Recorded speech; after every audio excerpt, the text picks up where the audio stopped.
Il n'est pas facile de savoir si un aliment est plutôt acidifiant ou plutôt basifiant, parce que ça va dépendre d'énormément de choses, de l'aliment lui-même bien sûr, mais également de notre manière de le digérer, ce avec quoi on le mange, parce que ça peut avoir aussi des influences et transformer en fait certains types d'aliments. Par exemple, le citron à la base est plutôt basifiant, mais en lien avec le sucre, il a tendance à devenir acidifiant.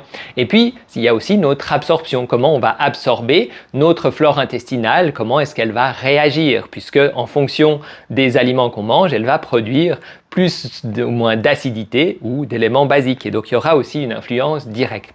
Donc, on voit qu'on ne peut pas forcément dire un aliment est acidifiant, un aliment est basifiant. Ça va dépendre de plein de facteurs. Mais un indice qui est utilisé, qui est bien au début, il ne faut pas le prendre absolument totalement au pied de la lettre, mais il donne une très très bonne indication, c'est l'indice PRAL, P-R-A-L, qui va mesurer en fait les minéraux. Quels sont les minéraux qui rentrent et qui sortent au niveau du corps, certains minéraux étant marqueurs d'acidité et puis d'autres d'alcalinité en fait. Donc certains sont plutôt acidifiants, d'autres basifiants.